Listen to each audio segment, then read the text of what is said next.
नरेंद्र मोदी और अखिलेश यादव की जनसभा के बाद मंगलवार को BSP supremo Mayawati Maheshwari inter college के मैदान में चुनावी जनसभा को संबोधित किया। मायावती ने इस दौरान कहा कि इस बार अलीगढ़ जनता को ब्राह्मण समाज का विकल्प दिया है, जो जनता के बीच रहता है। उन्होंने कहा कि सर्व समाज के लोगों ने अलीगढ़ में ब्राह्मण प्रत्याशी के लिए सिफारिश की थी। उन्होंने जनता की जबरदस्त भीड़ को देखते हुए कहा कि मौसम खराब होने की वजह से मेरठ से हिंडन एयरपोर्ट जाना पड़ा। जब मौसम सही हुआ तब अलीगढ़ आई हूँ। काफी देरी से पहुँचने के बावजूद मेरा इंतजार किया, इसलिए अब पूरा भरोसा हो गया है कि अलीगढ़, हाथरस, मथुरा की सीट भारी अंतर से बसपा जीत जाएंगी। उन्होंने कहा कि कांग्रेस उनके अन्य सहयोगी दल आजादी के बाद शुरू में केंद्र व राज्यों में ज्यादातर शासन किया। इनकी गलत नीतियों और कार्यप्रणाली के चलते केंद्र की सत्ता से बाहर होना पड़ा। पिछले कई सालों से भाजपा की सरकार काबिज हो गई, लेकिन इनकी भी जातिवादी, पूंजीवादी, संकीर्ण संप्रदाय व दोषपूर्ण नीतियों, कथनी और करनी में अंतर होने की वजह से इस बार यह पार्टी केंद्र की सत्ता में आसानी से वापस आने वाली नहीं है। उन्होंने कहा कि इस बार चुनाव फ्री और फेयर होता है। आम चर्चा के मुताबिक वोटिंग मशीनों में भी कोई गड़बड़ी नहीं की जाती है। वहीं चुनाव में इनकी कोई भी पुरानी नाटकबाजी, जुमलेबाजी, गारंटी आदि काम में आने वाली नहीं है, क्योंकि अब देश की जनता काफी हद तक इस बात को समझ चुकी है कि इस पार्टी ने गरीबों, कमजोर तबकों, मध्यम वर्गीय, मेहनतकश लोगों को अच्छे दिन दिखाने के प्रलोभन व वायदे किए, हवाई गारंटी भी दी। उनका जमीनी हकीकत में 1/4 हिस्सा भी काम नहीं किया है। ज्यादातर समय इनका कार्य चहेते बड़े बड़े पूंजीपतियों और धन्ना सेठों को मालामाल और धनवान बनाने में लगे रहे। इनके आर्थिक सहयोग से ही भाजपा पार्टी व अन्य पार्टी संगठन चलाती है, चुनाव भी लड़ती है। उन्होंने कहा कि अब कांग्रेस पार्टी की तरह बीजेपी ने भी जांच एजेंसी का राजनीतिकरण किया है। देश का किसान वर्ग भी बीजेपी की सरकार में समस्याओं को लेकर काफी दुखी व परेशान है, जबकि यूपी में 4 बार हमारी सरकार में किसानों के हितों का हर स्तर पर विशेष ध्यान रखा है। उन्होंने कहा कि केंद्र में पूर्व की रही कांग्रेस की सरकार की तरह ही वर्तमान भाजपा सरकार ने भी इनके जातिवादी, संप्रदाय व पूंजीवादी सोच, गलत नीतियों के चलते पूरे देश में सर्व समाज, खास तौर से गरीबों, दलितों, आदिवासियों, पिछड़ा वर्ग, मुस्लिम व अन्य धार्मिक अल्पसंख्यक समुदाय के लोगों का विकास और उत्थान नहीं हो सका है। उन्होंने कहा कि अल्पसंख्यक समाज वर्ग के लोगों की हालत भी खराब होती जा रही है। पिछले कुछ वर्षों से भाजपा व आरएसएस की सरकारों के चलते इनका उत्थान नहीं हुआ। धर्म व हिंदुत्व की आड़ में जुल्म भी चरम सीमा पर पहुंच चुका है। इनकी गलत कृषि नीतियों के कारण किसान भी आए दिन आंदोलित रहता है। गलत आर्थिक नीतियों की वजह से देश की अर्थव्यवस्था पर भी काफी बुरा प्रभाव पड़ा है, जिससे छोटे और मध्यम वर्ग के व्यापारी वर्ग दुखी और परेशान है। वर्तमान भाजपा सरकार में पूरे देश में गरीबी, बेरोजगारी, महंगाई लगातार बढ़ रही है। देश में फैला भ्रष्टाचार भी खत्म नहीं हुआ। ऐसे में लोकसभा चुनाव में कांग्रेस, बीजेपी को केंद्र की सत्ता में आने से जरूर रोकना है। विरोधी पार्टी इस चुनाव में किस्म किस्म के साम दाम दंड भेद का इस्तेमाल कर केंद्र की सत्ता में आने की पूरी कोशिश में लगे हैं। उनका विकल्प नहीं मिलता है, तब वो मजबूरी में उसी को ही बार बार जिताकर भेज देते थे।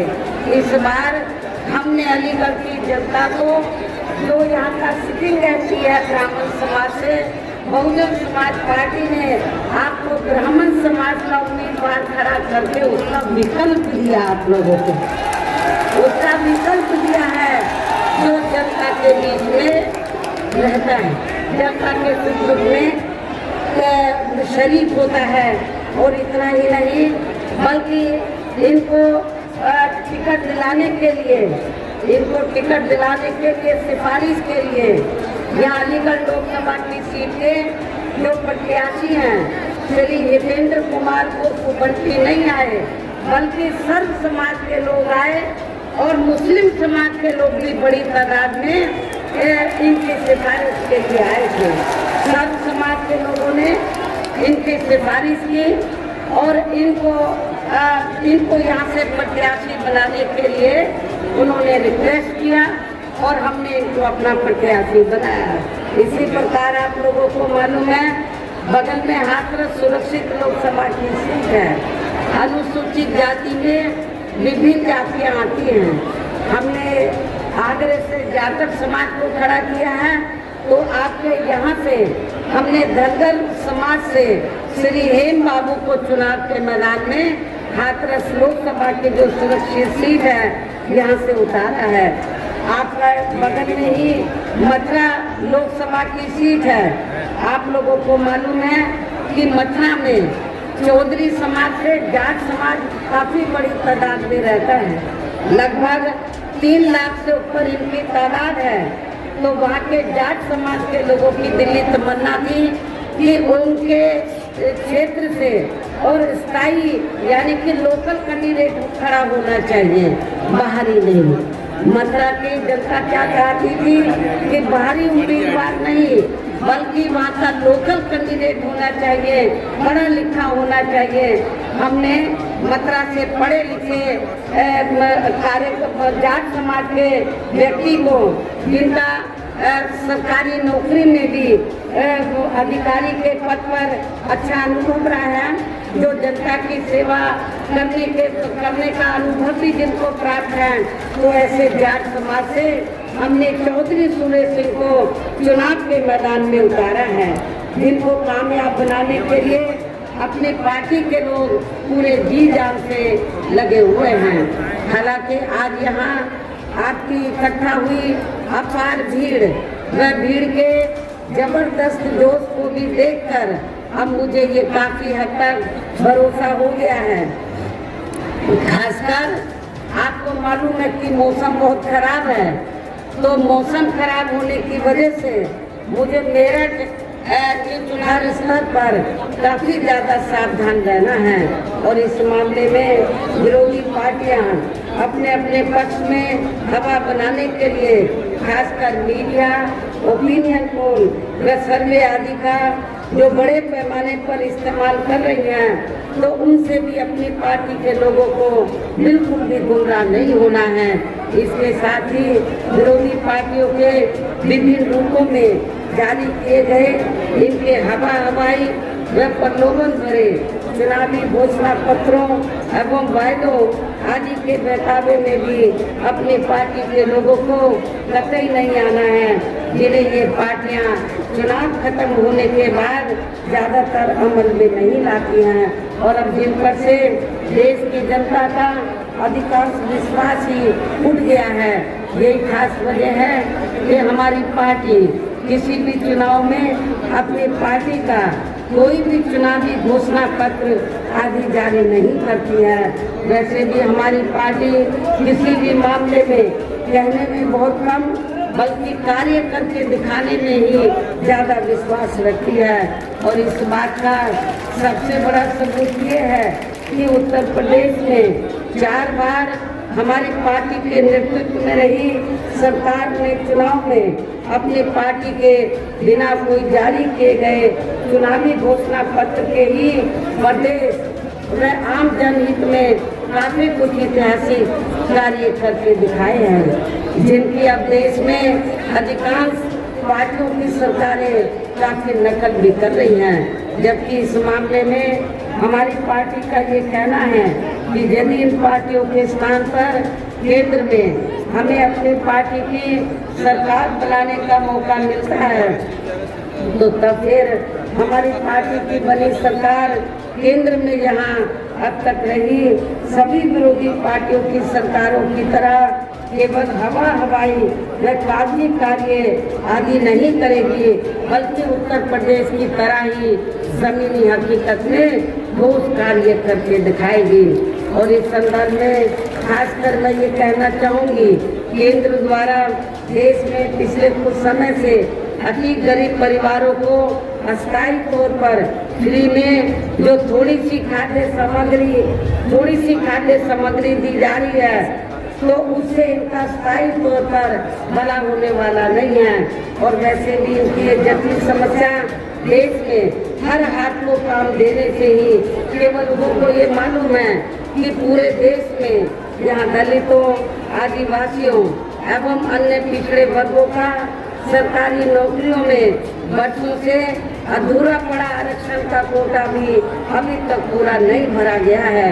विशेषकर एससी व एसटी वर्गों के सरकारी कर्मचारियों का पदोन्नति में आरक्षण की अब काफी हद तक प्रभावहीन ही बना दिया गया है। और खासकर जब सपा यहाँ पर पावर में थी समाजवादी पार्टी की सरकार, तो उन्होंने तो सपा की सरकार ने तो एससी व एसटी वर्गों के सरकारी कर्मचारियों का पदों की में आरक्षण ही बिल्कुल खत्म कर दिया था। और जब इसको प्रभावी बनाने के लिए राज्यसभा में हमारी पार्टी द्वारा काफी सरकार के ऊपर, उस समय की सरकार के ऊपर दबाव बनाकर तो इसमें संशोधन बिल लाया गया। तो वहाँ पर हाउस के अंदर राज्यसभा में उस समय मैं भी मेंबर पार्लियामेंट थी, तो राज्यसभा में उस समय समाजवादी पार्टी के जो मेंबर पार्लियामेंट थे उन्होंने इस बिल को ही फाड़ दिया और इस बिल को पास नहीं होने दिया। ये भी मैं आपको बताना चाहती हूँ। हाँ, और अंदर अंदर कांग्रेस और बीजेपी ने भी सपा को आगे करके तो पदों की में आरक्षण का जो बिल है संशोधन बिल, इसको पास नहीं होने दिया। इन सब के षड्यंत्र के तहत ये सब कुछ हुआ है। साथ ही केंद्र व राज्यों में भी विरोधी पार्टियों की कई सरकारों में इन सभी वर्गों को प्राइवेट सेक्टर में आरक्षण दिए जाने की व्यवस्था किए बिना ही इनकी सरकारों के ज्यादातर सरकारी कार्य अब प्राइवेट सेक्टर के जरिए ही इनके बड़े बड़े पूंजीपतियों व धन्ना सेठों आदि को ही दिए जाने के कारण अब इनको पूरे देश में आरक्षण का बहुत कम ही लाभ मिल पा रहा है। इसी प्रकार इनका अन्य और मामलों में भी शोषण व उत्पीड़न आदि होना अभी तक भी बंद नहीं सकते। यदि ये चुनाव इस बार फ्री एंड फेयर होता है तथा आम चर्चा के मुताबिक वोटिंग मशीनों में भी कोई गड़बड़ी आदि नहीं की जाती है और वैसे भी इस बार चुनाव में इनकी कोई भी पुरानी एवं नई चल रही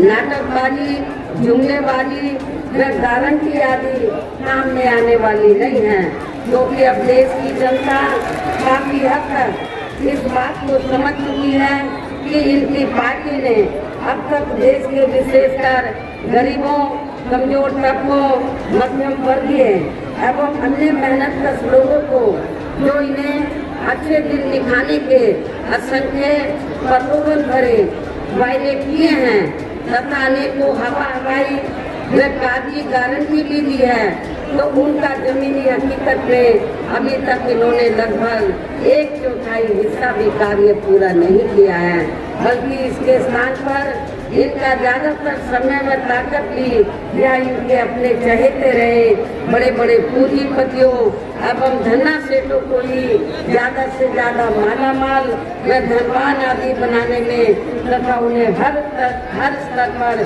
छूट देने व बचाने में ही लगी रही है, जिनके अधिकांश आर्थिक सहयोग से ही ये पार्टी व अन्य पार्टियां भी अपना संगठन चलाती हैं तथा चुनाव आदि भी लड़ाती हैं। इसका काफी कुछ खुलासा बॉन्ड की अभी हाल ही में आई रिपोर्ट से भी हो जाता है। इसके साथ ही अब ऐसा लगता है कि कांग्रेस पार्टी की तरह ही बीजेपी ने भी केंद्र की तमाम सरकारी जांच एजेंसियों का ज्यादातर राजनीतिकरण ही कर दिया है।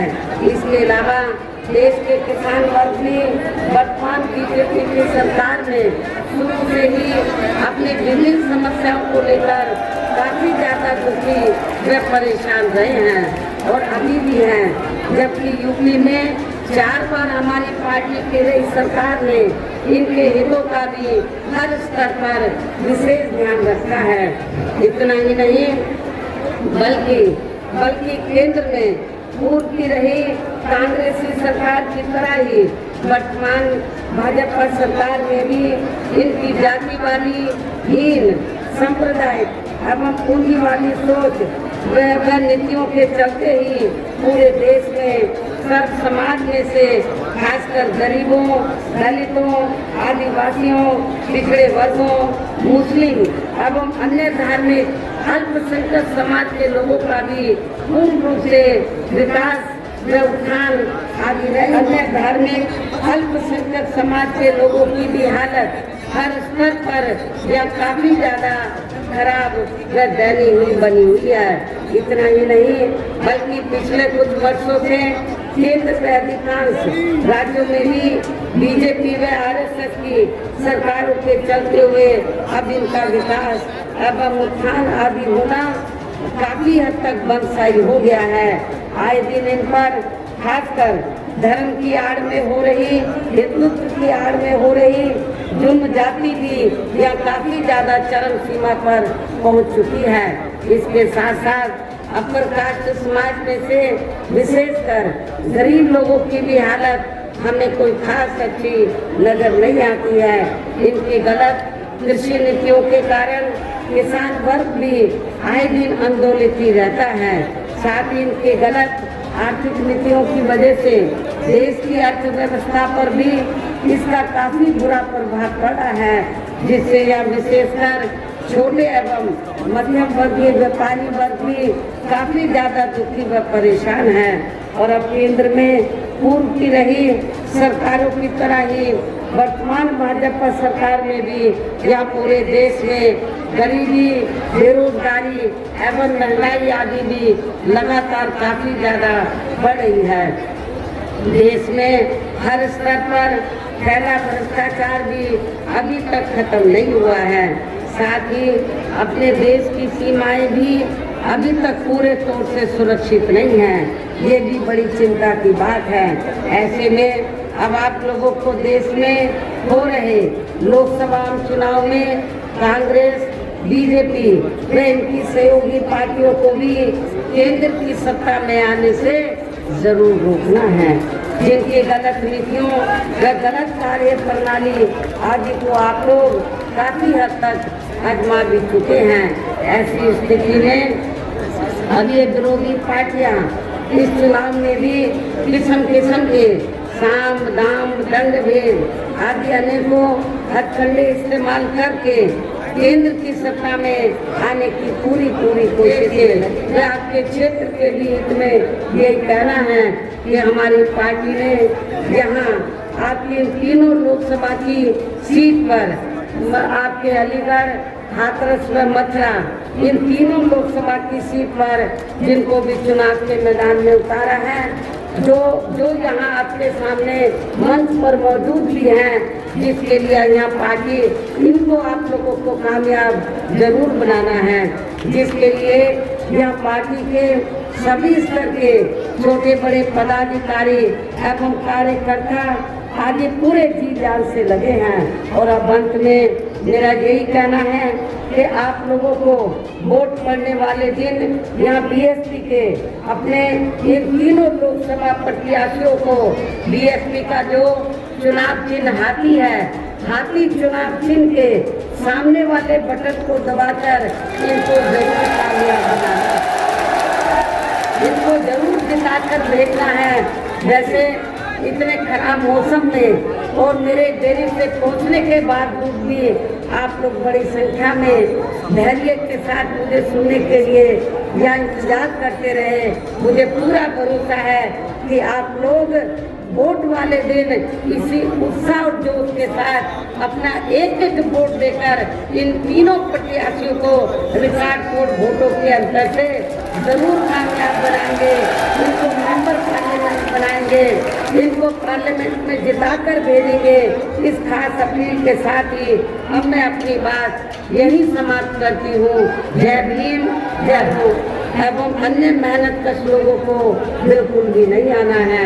और अब इन्हें ऐसी सभी विरोधी पार्टियों को हर हालत में केंद्र की सत्ता में आने से जरूर रोकना है, जिनकी कथनी व करनी में काफी अंतर रहा है तथा जिन्हें ये लोग वर्षों से आजमा भी चुके हैं। ऐसे में अब मेरा यही कहना है कि आप लोगों को अपने खुद के व अपने क्षेत्र के तथा अपने प्रदेश एवं देश के भी हित में अपने वोटों को यहाँ कांग्रेस, बीजेपी व अन्य विरोधी पार्टियों को न देकर केवल अपनी एकमात्र विदेशी पार्टी बहुजन समाज पार्टी को ही देना है। जो ये पार्टी उत्तर प्रदेश की तरह ही केंद्र में भी अपनी पार्टी की सरकार बनने पर फिर पूरे देश में यहाँ अपनी पार्टी की सर्वजन हिताय व सर्वजन सुखाय की नीतियों पर आधारित सरकार चलाएगी। इसके साथ साथ केंद्र से जुड़ी आपके क्षेत्र की, आपके अलीगढ़, हाथरस व मथुरा आपके क्षेत्र की जो भी स्थानीय समस्याएं होंगी तो उन्हें भी फिर दूर करने का हर संभव पूरा प्रयास किया जाएगा।